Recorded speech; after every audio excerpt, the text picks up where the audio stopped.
Et si je vous disais que sous une colline commune, quelque part dans le monde, il existe un tombeau fermé il y a 3500 ans, que dedans, il y a des inscriptions capables de changer tout ce que vous avez appris sur les civilisations anciennes, et que cela n'est pas de la science-fiction, n'est pas une théorie du complot, mais une découverte réelle, vérifiée, publiée dans les plus grandes revues scientifiques du monde.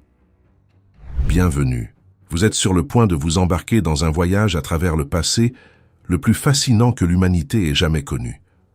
Dans cette vidéo, nous allons explorer 10 des découvertes archéologiques les plus extraordinaires des 2 dernières années. Certaines viennent de l'Égypte, d'autres du sol de la France elle-même, et au moins l'une d'entre elles va changer complètement la façon dont vous comprenez vos origines. Restez jusqu'à la fin car la 10e découverte est, de loin, la plus perturbante de toutes. Avant de commencer, il est important de comprendre pourquoi l'archéologie est devenue la science la plus excitante du XXIe siècle. Pensez-y ainsi. Pendant des siècles, pour découvrir quelque chose d'enterré, il fallait creuser centimètre par centimètre, avec une brosse et une patience infinie. Une vie entière de travail pour révéler une fraction minuscule du passé. Mais aujourd'hui, tout a changé.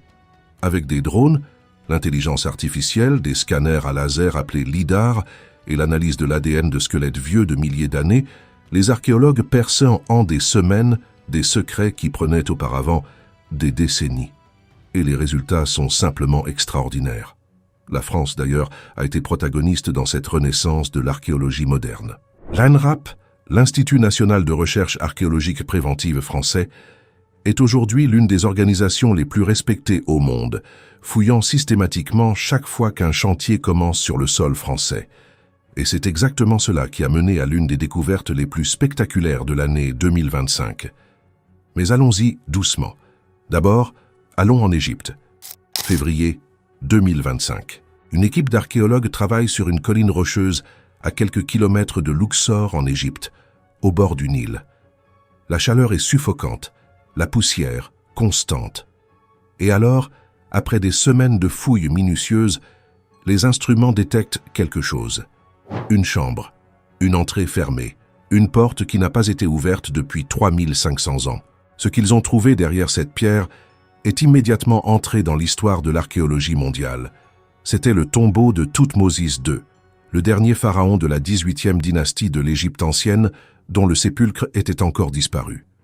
Pour que vous compreniez l'ampleur de cela, la dernière grande découverte comparable datait de plus de 100 ans auparavant, quand Howard Carter a trouvé la tombe de Toutankhamon en 1922. Des générations entières d'archéologues ont passé leur vie à chercher ce que cette équipe a trouvé. Et le plus curieux, la momie de Thoutmôsis II avait déjà été trouvée au XIXe siècle, dans un autre lieu proche. C'est-à-dire que quelqu'un, il y a 3000 ans, a pris la décision délibérée de séparer le corps du pharaon de son tombeau d'origine. Pour le protéger des pilleurs? Pour cacher un secret? Ou pour effacer les traces de quelque chose qui ne devait pas être rappelé? Jusqu'à aujourd'hui, les archéologues n'ont pas de réponse définitive. Et c'est exactement ce mystère qui rend la découverte encore plus fascinante. Maintenant, imaginez un rayon de lumière invisible, projeté depuis un petit avion. Ce rayon traverse des kilomètres de forêt dense, frappe le sol et revient au capteur en des fractions de secondes. Des milliers d'impulsions par seconde, cartographiant chaque centimètre du terrain. C'est le LIDAR, acronyme pour Light Detection and Ranging, un système qui est littéralement en train de révéler des villes perdues que personne n'avait vues depuis des siècles ou même des millénaires. En 2024, en utilisant cette technologie, des archéologues ont découvert une série de trouvailles qui ont laissé le monde scientifique sous le choc. Dans la forêt amazonienne de l'Équateur, des paysages complets ont été révélés. Des jardins, des routes, des canaux d'irrigation, construits par des civilisations dont personne ne savait qu'elles existaient dans cette région. En Asie centrale, sur le territoire de ce qui est aujourd'hui l'Ouzbékistan, 2 villes médiévales perdues le long de l'ancienne route de la soie ont émergé des ombres avec leurs murailles défensives encore visibles. Et dans les îles du Pacifique, à Tonga, des ruines anciennes de monuments cérémoniels sont apparues sous la végétation tropicale comme si le passé refusait simplement de disparaître. Mais le plus pertinent pour comprendre le monde que nous habitons aujourd'hui est ce que le LIDAR révèle sur les civilisations précolombiennes des Amériques, L'idée que nous avions d'une Amazonie toujours vierge et inhabitée est en train d'être complètement démontée. Cette forêt que nous imaginions sauvage et intacte a été en réalité façonnée et cultivée par des populations humaines denses pendant des millénaires. Ce que nous appelons nature peut être, en grande partie, un jardin abandonné depuis des siècles. Cette découverte a des implications philosophiques profondes sur notre relation avec la nature. Et c'est le type de question qui résonne particulièrement en Europe, où la relation entre culture et territoire a toujours été un objet de réflexion intense. Allons maintenant à une découverte qui, pour les Européens, a un poids historique et symbolique particulier. Mai 2025, nord de la France, une équipe de l'INRAP réalise ce que les Français appellent l'archéologie préventive. Avant toute construction, la loi exige un balayage du sol. Et lors de cette fouille, ils ont trouvé une nécropole celte de l'âge du fer. Une nécropole, pour ceux qui ne le savent pas, est un cimetière ancien, un lieu des morts. Et à l'intérieur de cette nécropole, il y avait quelque chose qu'aucun des archéologues ne s'attendait à trouver en si bon état. Une épée de 2300 ans. 2300 ans. Pour mettre cela en perspective, quand cette épée a été forgée, Alexandre le Grand était encore vivant. L'Empire romain commençait à peine à s'étendre. Et les Gaulois, les ancêtres des Français modernes, étaient les seigneurs de ce sol que nous appelons aujourd'hui la France. L'épée est dans un état de conservation extraordinaire, décorée avec de la pâte de verre colorée, des gravures sophistiquées et un symbole qui a attiré l'attention immédiate. Une swastika. Mais attention, bien avant que le nazisme du XXe siècle ne séquestre et ne pervertisse ce symbole à des fins horribles, la swastika était un signe de prospérité, de chance et de protection utilisé par des dizaines de civilisations dans le monde entier, des Celtes d'Europe au sous-continent indien, des tribus natives des Amériques aux cultures de l'Asie de l'Est. Pour les Celtes qui ont forgé cette épée, le symbole était sacré, protecteur, noble. À côté de l'épée, des bracelets en alliage de cuivre et un petit vase funéraire ont été trouvés. Aucun squelette n'a été localisé, ce qui soulève de nouvelles questions. Qui était le propriétaire de cette épée?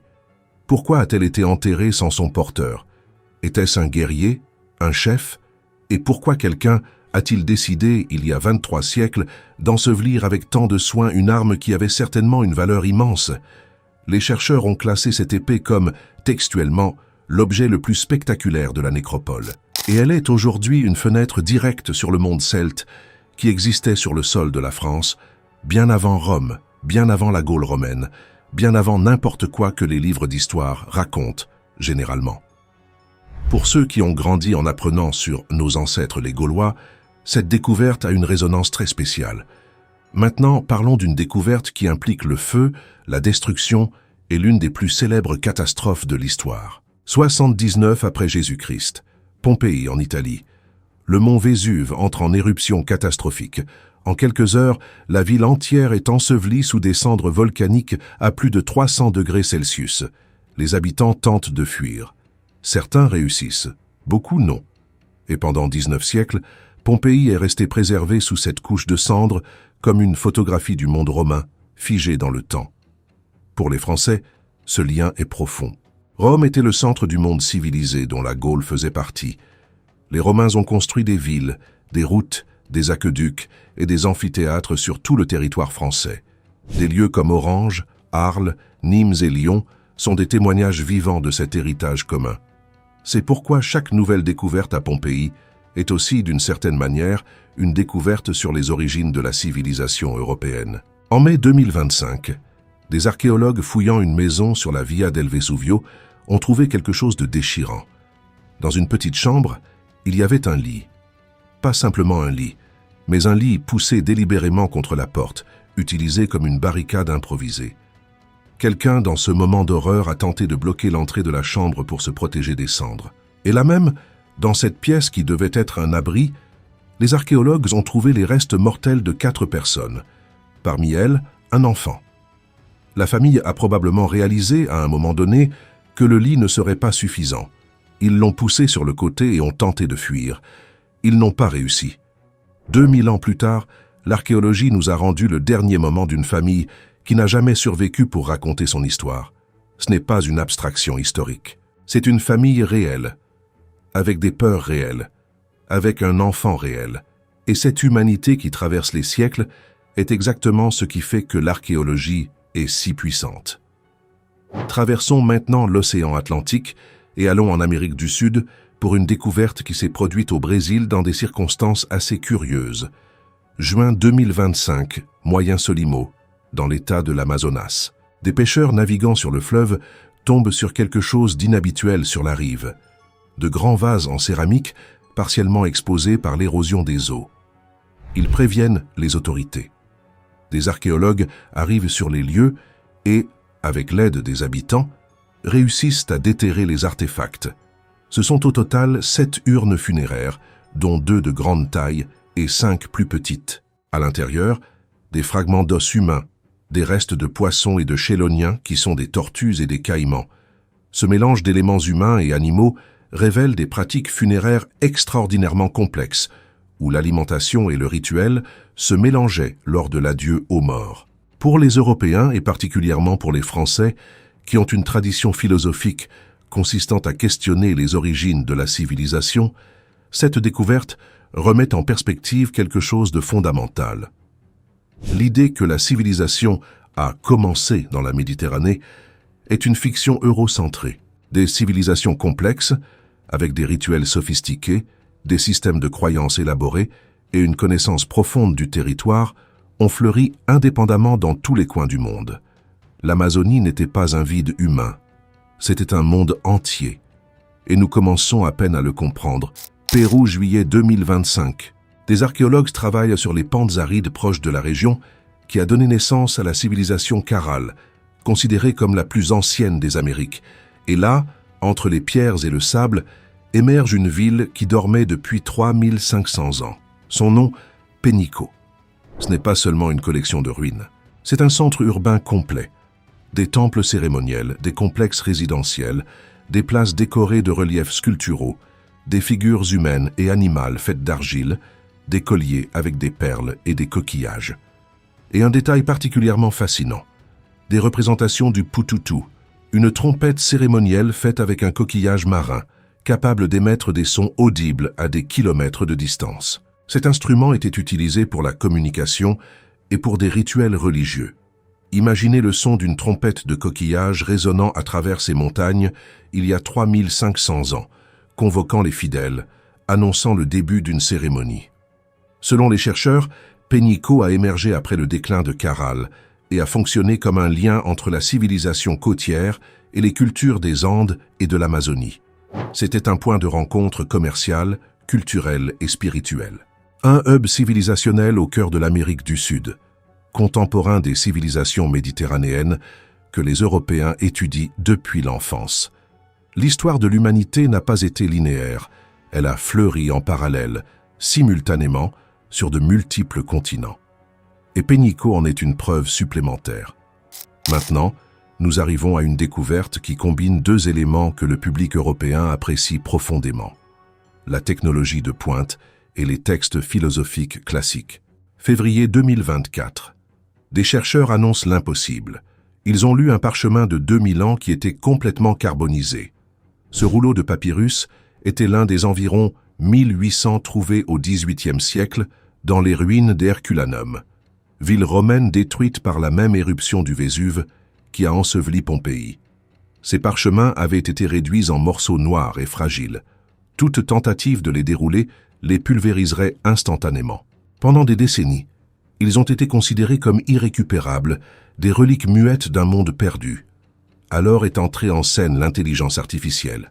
Des scientifiques ont développé un système qui utilise un scan par rayon X de haute résolution, combiné à des algorithmes d'apprentissage automatique capables de détecter de minuscules différences dans la densité du papyrus, des distinctions invisibles à l'œil humain, et de reconstruire les lettres écrites à l'intérieur du rouleau sans jamais le toucher physiquement.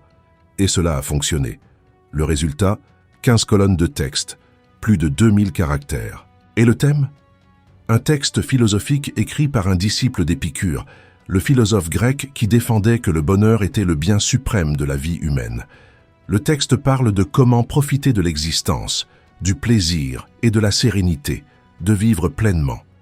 Une voix ensevelie il y a 2 millénaires sous les cendres volcaniques, réduite au silence par le Vésuve en 79 après Jésus-Christ, ressuscitée par l'intelligence artificielle en 2024.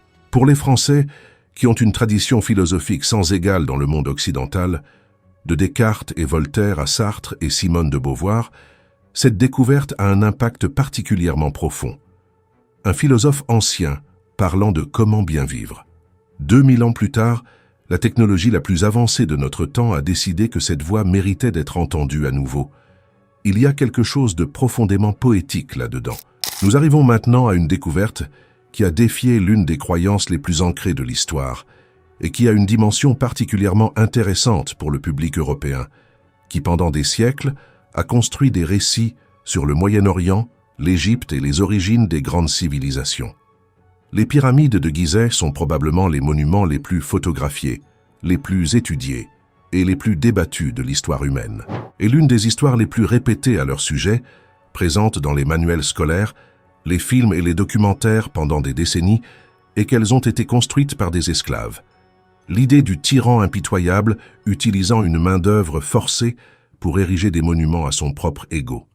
C'est un récit puissant, dramatique, cinématographique, et c'est, selon l'archéologie, profondément incorrect. En 2025, des archéologues réalisant des fouilles dans les chambres internes de la grande pyramide de Khéops, la plus grande des 3 pyramides de Gizeh, ont trouvé des inscriptions qui étaient répertoriées de façon incomplète jusqu'alors.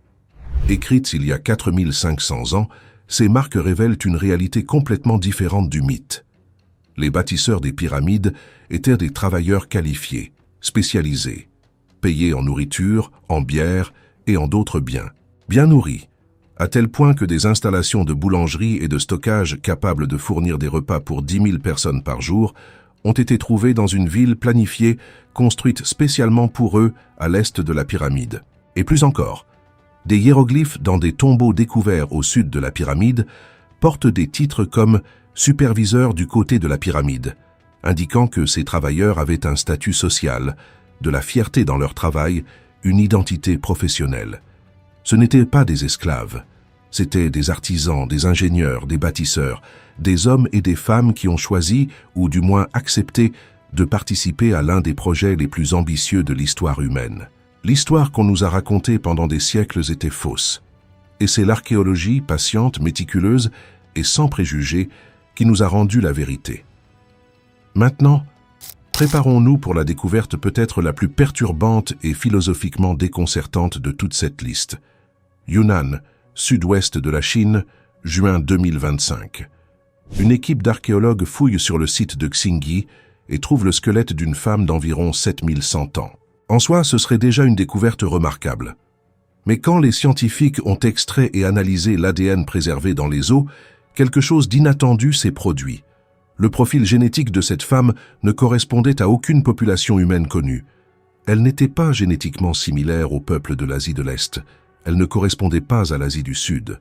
C'était, selon les chercheurs eux-mêmes, une lignée profondément divergente. Une branche de l'arbre généalogique humain qui a suivi un chemin complètement séparé des autres groupes pendant des dizaines de milliers d'années. Les scientifiques ont baptisé ce groupe la lignée Xingyi de l'Asie basale et estiment qu'elle s'est séparée des autres populations humaines il y a au moins 40 000 ans. 40 000 ans d'isolement. 40 000 ans pendant lesquels ces êtres humains ont vécu, ont aimé, ont eu des enfants, ont enterré leurs morts et ont construit leur propre forme d'existence, complètement inconnue du reste de l'humanité. Et maintenant, un seul squelette, d'une femme sans nom, ressurgit du sol pour nous dire « L'histoire de l'humanité est plus complexe, plus ramifiée, plus mystérieuse que vous ne l'imaginez. » Pour les Européens qui pensent fréquemment à l'histoire humaine à travers le prisme des grandes civilisations méditerranéennes et européennes, cette découverte est une invitation urgente à élargir l'horizon. Nous sommes tous des branches d'un même arbre. Et cet arbre a des racines beaucoup plus profondes et beaucoup plus diverses que nous ne l'avons jamais soupçonné. Nous arrivons à notre dernière découverte, et celle-ci, d'une certaine manière, lie toutes les autres en un nœud unique. Février 2025, Égypte. Des archéologues travaillant à proximité d'un site biblique en Jordanie croient avoir identifié Mahanaïm, un lieu mentionné dans la Bible hébraïque comme l'endroit où le roi David s'est réfugié pendant une guerre avec son propre fils Absalom. Des fouilles sur le site de Tal Adh Dahab al-Gharbi ont révélé des structures de l'âge du fer qui correspondent aux descriptions bibliques avec une précision impressionnante.